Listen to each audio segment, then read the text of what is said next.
Ni kama kikosi chao kitaendelea kuwa bora zaidi, kwa sababu hii ni mechi ambayo anacheza nyumbani, sehemu ambayo amekuwa na matokeo mazuri, lakini ni timu ambao Polisi wenyewe, kauli ya mwalimu wao alisema ya kwamba wanaamini ya kwamba wanaweza kuvuka hapa na kwenda mbele zaidi. Kwa hiyo ni sehemu ambayo Yanga wanatakiwa kuwa na tahadhari zaidi. Hai, maana hata msemaji wao ametamba kweli kweli. Kwa hiyo tuone nini kitatokea. Bana, mechi za ligi kuu NBC ambazo Young Africans zitacheza baada ya kumalizana na hatua ya 32 bora kombe la shirikisho.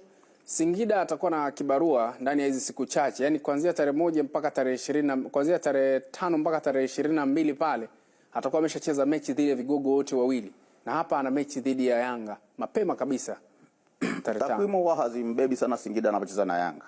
Mara nyingi imekuwa ni mechi ambazo zinakuwa na ushindani, lakini Yanga anapata matokeo.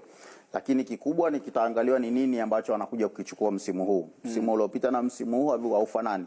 Wana kocha mwingine, wana wachezaji wengine kwenye kikosi. Inawezekana sasa hivi wakaja tofauti na vile ambavyo wamekuwa wakija jinsi. Miongoni mwa mechi ngumu ambazo Singida alimpa Young Africans ni ile ambayo ilipigwa visiwani Zanzibar. Ilikuwa finali nafikiri ya